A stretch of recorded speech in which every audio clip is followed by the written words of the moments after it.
qué hace nuestro cerebro? Si eso nos pasa a nosotros que dijimos, bueno, vamos a prestar atención, imagínense, y eso, ¿cómo hacemos para luchar contra la cantidad de estímulos? Les voy a decir la respuesta. ¿Cómo hacemos para luchar contra todos los estímulos que tienen nuestros estudiantes cuando estamos en esa labor? La respuesta es no luchemos. No luchemos porque es una lucha perdida. Más bien aprovechemos esas ventajas que ellos tienen, esas ventajas tecnológicas, la maravilla de su cerebro más la maravilla de nuestro cerebro para poder alcanzar una cantidad de logros académicos, de logros educativos.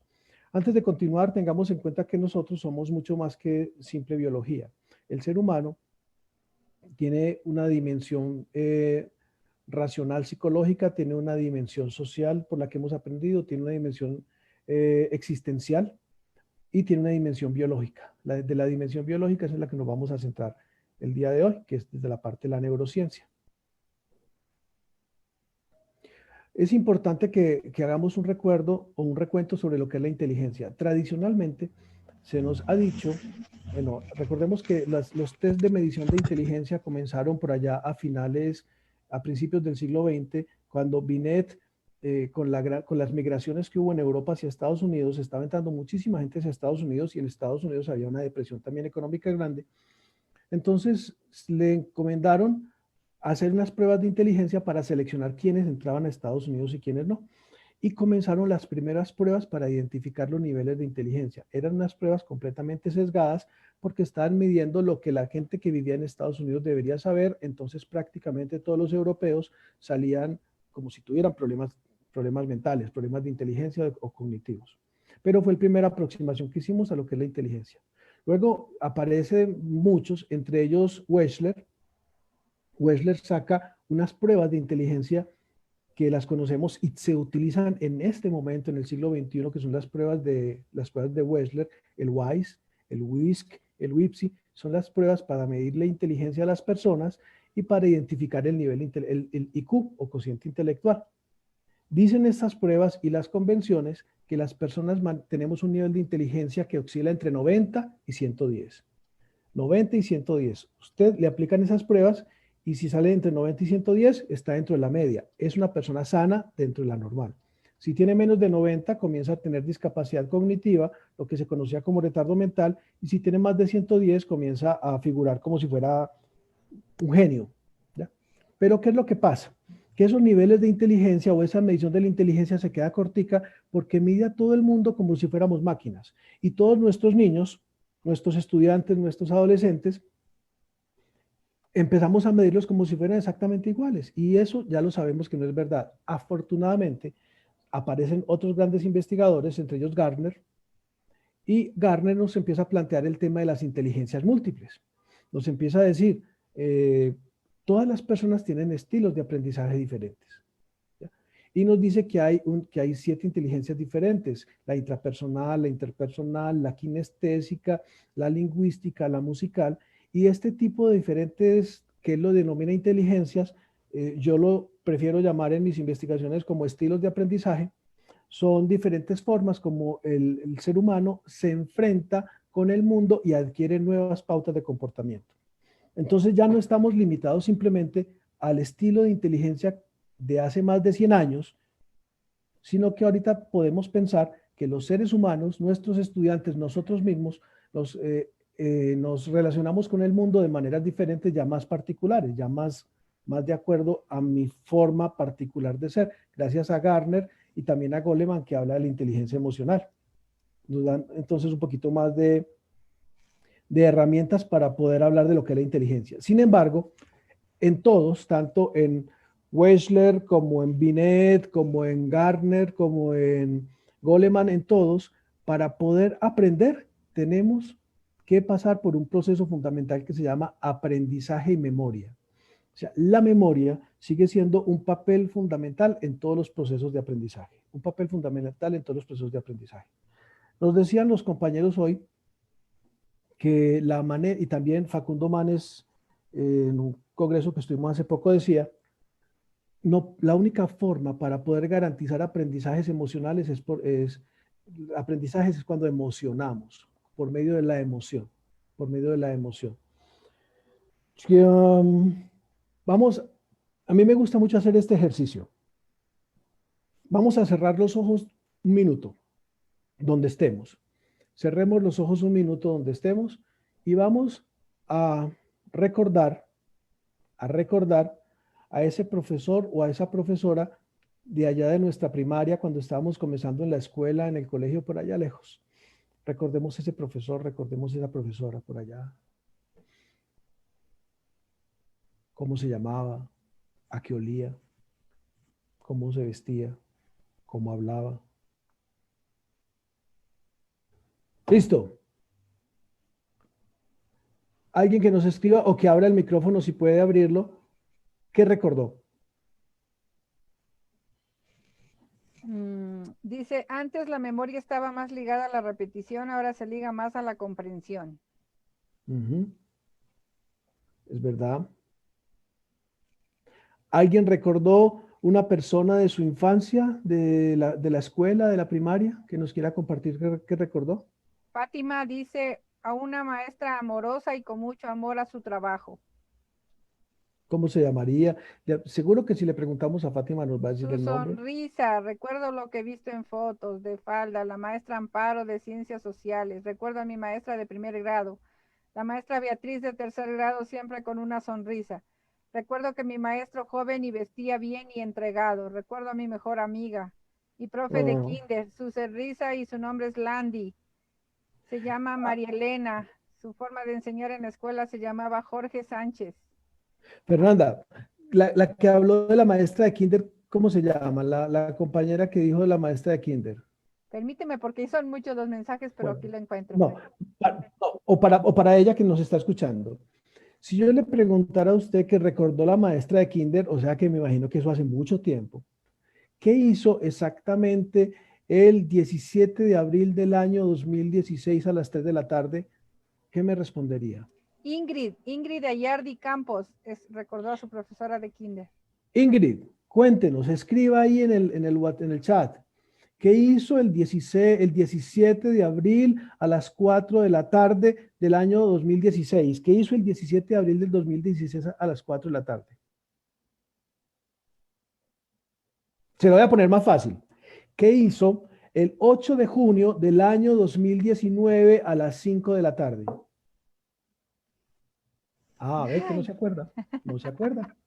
No se acuerda. Y pasó hace 2 años, pero sí está recordando una situación que pasó hace 10, 15 o 20 años. ¿Cuál es la diferencia? La diferencia está en que esos recuerdos que tenemos de hace 20 años nos emocionan, están cargados de emoción. Y cuando un recuerdo se carga de emoción, se aloja en una parte del cerebro muy importante que se llama sistema límbico, concretamente en el hipocampo, y es una parte del cerebro donde se aloja la memoria a largo plazo y nunca se olvida. Si yo quiero como profesor lograr que mi estudiante guarde mi enseñanza, lo que yo quiero transmitirle, y lo guarde y lo recuerde dentro de 10, 15, 20 o 30 años, yo tengo que generar la estrategia para que ese concepto esté cargado de emoción para que se guarde allá. Lo que decía ahora la compañera, desde la razón se puede trabajar, sí, claro, se puede recordar desde la razón. Sin embargo, la razón me ayuda a unas áreas del cerebro que están más asociadas a la memoria de trabajo, a las funciones ejecutivas o a la memoria operativa.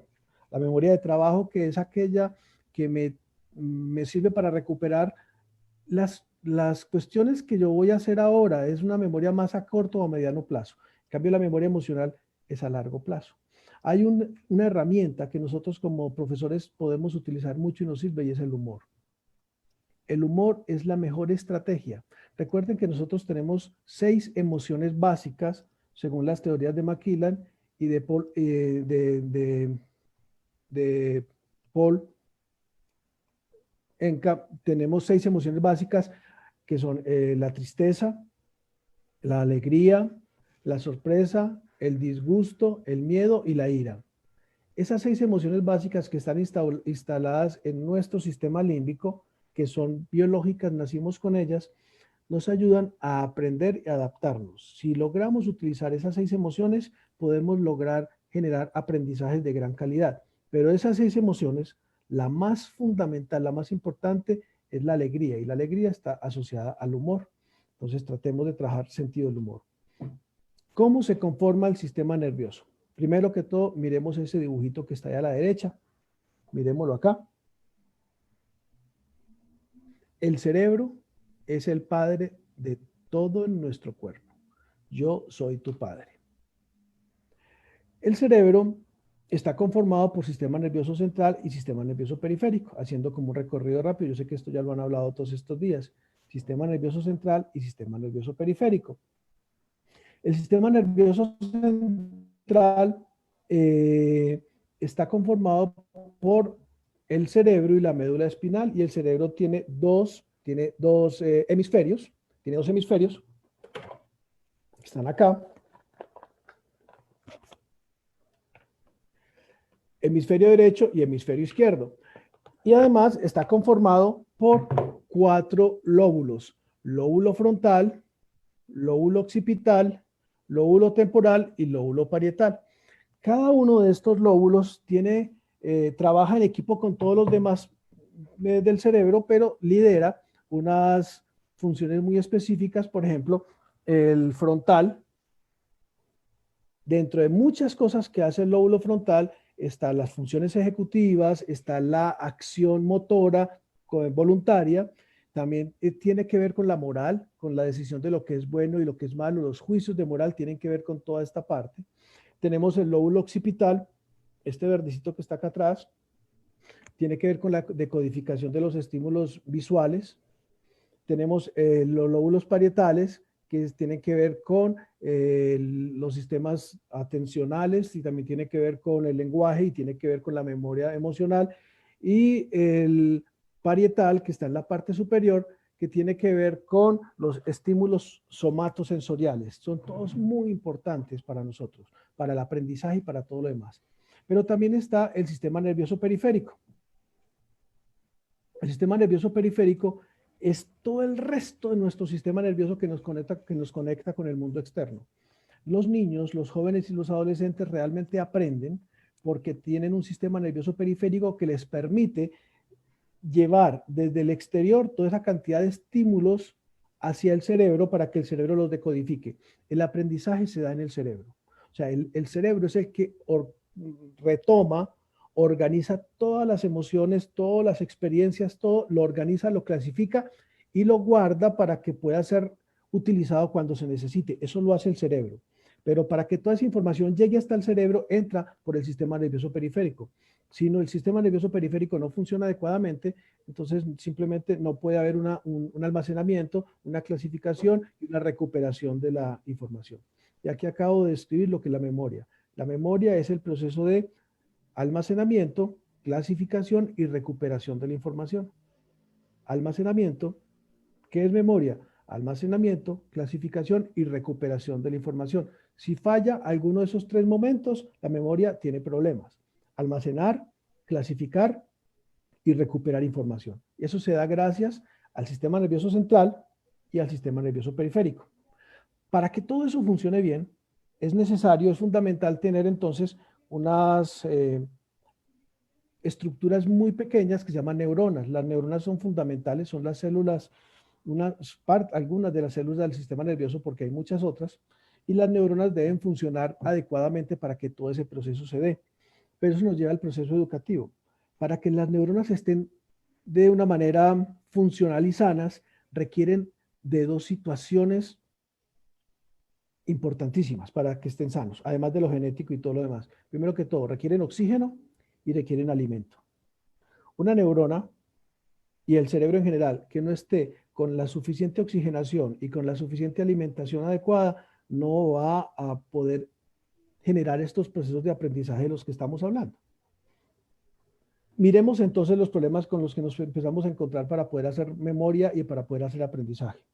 Primero que todo, no estamos aprendiendo a respirar. De hecho, ni ustedes ni yo sabemos respirar bien. A ver, ¿cómo respira usted? ¿Cómo respiro yo? Hagamos conciencia, porque la respiración es automática. Ni siquiera somos conscientes de la respiración. Nosotros respiramos, a ver, en un momento hagamos conciencia, respiramos así. O sea, no respiramos profundamente. No hacemos una respiración profunda. ¿Cómo debe ser una respiración para que nuestras neuronas, nuestro cerebro esté bien y funcional? Se toma aire, se inhala, se retiene durante 2 o 3 segundos y se bota lentamente. Se inhala con una respiración que se llama respiración abdominal.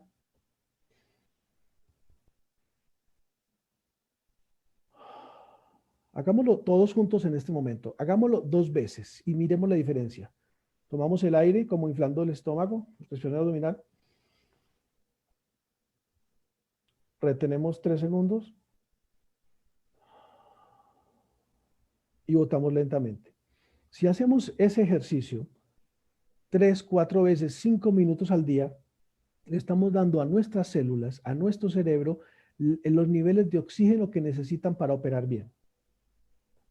Los invito a que simplemente, no me crean, hagan el ejercicio en el aula.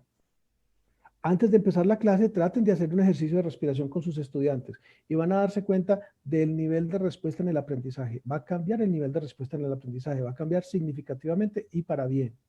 Háganlo en ustedes mismos. Entonces, primero que necesitamos oxigenación. Otra forma de hacer oxigenación es haciendo deporte. Cuando llevamos a nuestros chicos, si vemos que el nivel de aprendizaje no está donde queremos, que no están aprendiendo bien, que les está yendo mal, pónganlos a jugar. Sáquelos a jugar, sáquelos al patio, pónganlos a jugar, pónganlos a correr y luego vuelvan a ingresar. Se van a dar cuenta del cambio significativo en el proceso de aprendizaje por el simple hecho de haber hecho oxigenación. Bien, primero oxígeno. Segundo, alimentación. Ahí en esa figura que estamos viendo claramente, estamos viendo donde dice vainas de mielina que ahí está señalada. Las vainas de mielina recubren el axón, o sea, la colita de la neurona. Esas vainas de mielina están compuestas por lípidos y por azúcares, por glucosas. Sin esas vainas de mielina, el proceso de aprendizaje se dificulta mucho o se pierde. Por ejemplo, si la esclerosis múltiple, muchas enfermedades neurodegenerativas se dan por desmielinización, es decir, pérdida de las vainas de mielina. Los niños, los estudiantes y los adultos necesitamos, para que nuestro cerebro funcione adecuadamente, necesitamos grasas. En esta época la grasa está satanizada. Todo lo que sea grasa es malo. No, no, no. Las grasas son necesarias para nuestro cerebro. Lo que pasa es que no es cualquier grasa. Hay que tratar de que sean grasas vegetales, grasas que no sean muy saturadas, pero las necesitamos. Nuestro cuerpo las necesita igual que los azúcares. La glucosa es necesaria. ¿Ya? Es necesaria la alimentación. Imagínense ustedes si tienen un estudiante de un barrio deprimido, de un barrio socialmente deprimido, un niño que se va a la escuela o al colegio sin desayunar, que se va sin comer, ¿cómo le vamos a exigir a ese estudiante que tenga niveles de aprendizaje, niveles de memoria o de recordación altos? No le podemos exigir porque su cerebro no tiene los mínimos necesarios para poder responder a estos procesos de aprendizaje. Entonces, es lo básico que necesitan nuestros estudiantes, alimentación y oxígeno, y nosotros también, alimentación y oxígeno. Ahora, bueno, pasarla rico, pasarla bien. Ahí estoy viendo a mi amiga Maisa, que ya ustedes ayer tuvieron el gusto de escucharla.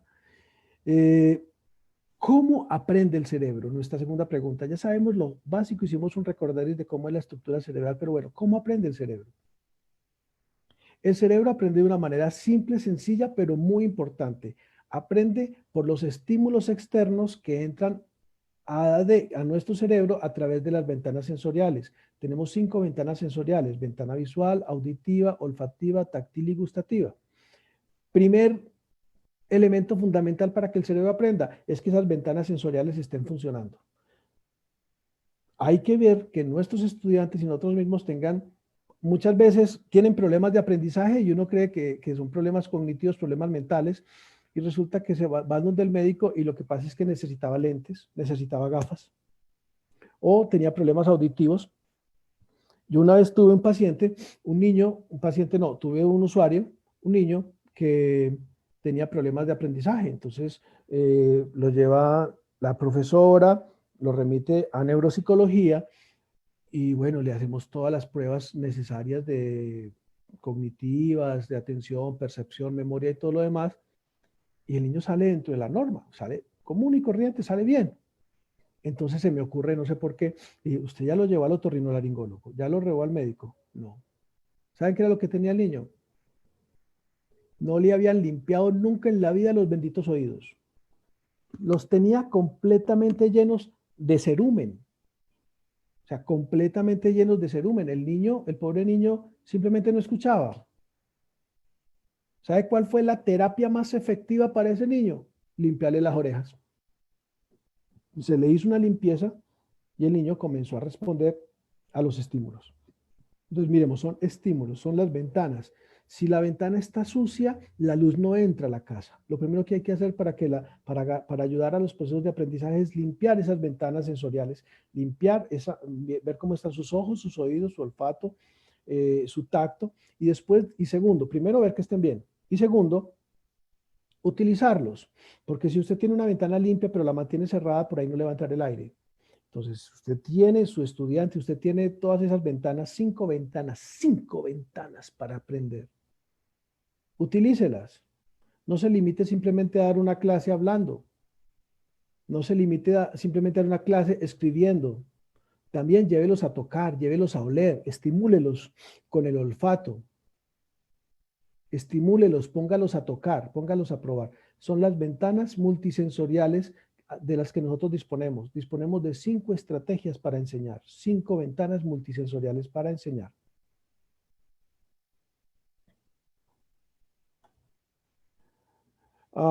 El juego es muy importante. Se ha identificado también que el desarrollo de las conexiones del cerebro se da cuando una persona juega, así esté jugando solo. O sea, un niño jugando, igual que vemos arriba, un ratoncito jugando, haciendo actividades, desarrolla su cerebro, genera conexiones sinápticas, o sea, genera ramificaciones y va incrementando su reserva cognitiva. Pero si el niño juega con otros niños o si la persona juega con otras personas, se duplica la generación de ramificación, la generación de sinapsis se duplica, pero si además juega con otras personas y con instrumentos, se triplica ese proceso de aprendizaje. ¿Eso a qué nos lleva? Está muy bien la tecnología. Andrés Germán nos hablaba de la gamificación y las partes virtuales. Es excelente todo eso, pero jamás debemos reemplazar 100% las actividades colectivas y al aire libre por la tecnología. Yo recuerdo, claro que yo soy mucho más mayor que ustedes, no viejito porque soy un jovencito de 50 años, pero yo recuerdo que cuando yo era niño salíamos a jugar policías y ladrones, a jugar fútbol, a correr, la lleva, un montón de cosas. Y bueno, peleábamos, nos contentábamos, volvíamos a pelear y nos volvíamos a contentar y éramos los mejores amigos. Ya. Ahora, muchos de los chicos en algunas partes, en Colombia, por ejemplo, llegan del colegio, en el colegio están todo el tiempo así con su celular, así. Llegan a la casa y siguen así, ya no salen. Es muy importante para promover toda esta salud mental que se salga, se juegue en equipo, se corra, se toque y si se van a pelear y se contentan. Son cosas, forman parte. Los cachorros de perritos, los cachorros de gaticos, los cachorros de todos los animales dentro de su proceso de adaptación y de social tienen encuentros. Eso forma parte pues, del proceso normal de todos nosotros. Tenemos que promover ese desarrollo de las conexiones sinápticas para generar mayores aprendizajes. Ahora, con este cuadrito que me gusta mucho utilizarlo porque fue resultado de una investigación que hice hace 4 años, que la terminamos con una universidad acá, sobre procesos de aprendizaje, sobre neuroeducación primaria y multisensorial, que además también fue parte de mi trabajo de doctorado. Ese cuadrito resume de manera sencilla cómo se da el proceso de aprendizaje dentro del cerebro. Miremos que al lado izquierdo tenemos 5 ventanas sensoriales: visual, auditiva, olfativa, táctil y gustativa. La clave para generar improntas, o sea, memoria emocional, es generar unos estímulos suficientemente fuertes e interesantes, suficientemente impactantes, que entren por las ventanas sensoriales, visual, auditiva, olfativa y táctil, para generar una de 2 sensaciones en los niños, en los estudiantes o en los adultos. Podemos generar una de 2 sensaciones. O podemos generar placer o podemos generar displacer, porque todo se mueve en una gama desde el placer hasta el displacer, pero también hay gamas de grises. O sea, del placer al displacer se va moviendo, hay una aguja que se va moviendo con todas las cosas que nosotros hacemos en la vida y nuestros estudiantes también.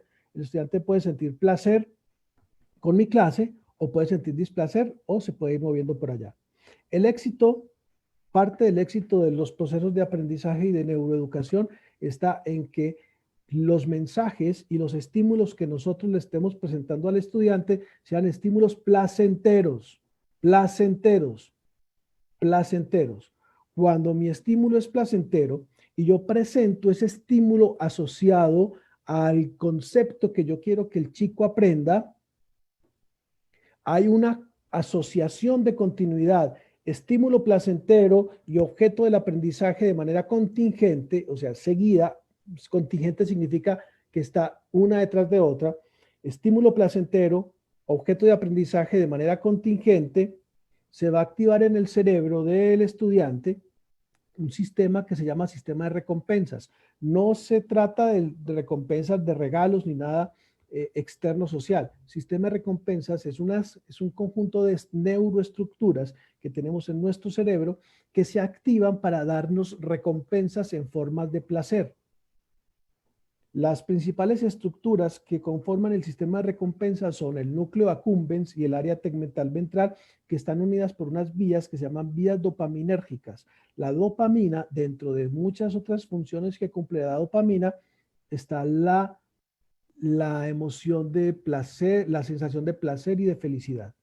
Si yo entonces, resumo, si yo entonces como educador presento mi mensaje con estímulos sensoriales, auditivos, visuales y los demás, que produzcan placer, ese mensaje que yo estoy llevando unido al placer va a estimular el sistema de recompensa cerebral y ese sistema de recompensas que además está muy cerca al sistema límbico, muy cerca al hipocampo, va a generar impronta. ¿Y qué es impronta? Una memoria o un recuerdo cargado de emoción. Y las improntas jamás se olvidan. Una impronta es un recuerdo que jamás, jamás se olvida. Jamás es jamás. Bueno, salvo que tenga una enfermedad, un tipo Alzheimer o algún tipo de demencia. No se olvida. Puede tener 80 años de edad, 100 años de edad, puede ser una persona joven de 120 años. Nunca se le va a olvidar cuando el aprendizaje se dio de esa manera. Estímulo placentero unido al mensaje, activación del sistema de recompensas, alojado en el hipocampo, memoria a largo plazo, memoria emocional, y ahí permanece para siempre. Ahora bien, si el estímulo es displacentero, también va a generar una conducta de evitación, unas partes del cerebro, y también va a tener una recordación para siempre, pero no va a estar asociada al mensaje, sino asociada a la persona. ¿Qué es la memoria entonces con todo lo que hemos hablado? ¿Qué es la memoria? La memoria es un proceso que se da de almacenaje y recuperación de información y que se da gracias a tres elementos que son protagonistas. Elemento número 1, el emisor o educador. Elemento número 2 o protagonista número 2, el educando o estudiante. Y elemento número 3, mensaje. Entonces, el proceso de neuroeducación se da gracias a tres grandes protagonistas, emisor o educador, receptor o educando y mensaje. Para que ese proceso se grabe en nuestro cerebro, ese proceso de aprendizaje y de memoria, se requiere entonces la utilización de 4 funciones neurocognitivas superiores: la atención, la percepción, la memoria y el lenguaje. Atención, percepción, memoria y lenguaje. Mi querido educador que me está escuchando en este momento, independiente de que tenga alumnos o no, porque uno es educador, ya lo dijimos, con sus tíos, sus sobrinos, sus hijos, sus amigos. Si yo quiero generar un impacto, yo tengo que aprender a manejar esas 4 funciones neurocognitivas que estoy viendo allí.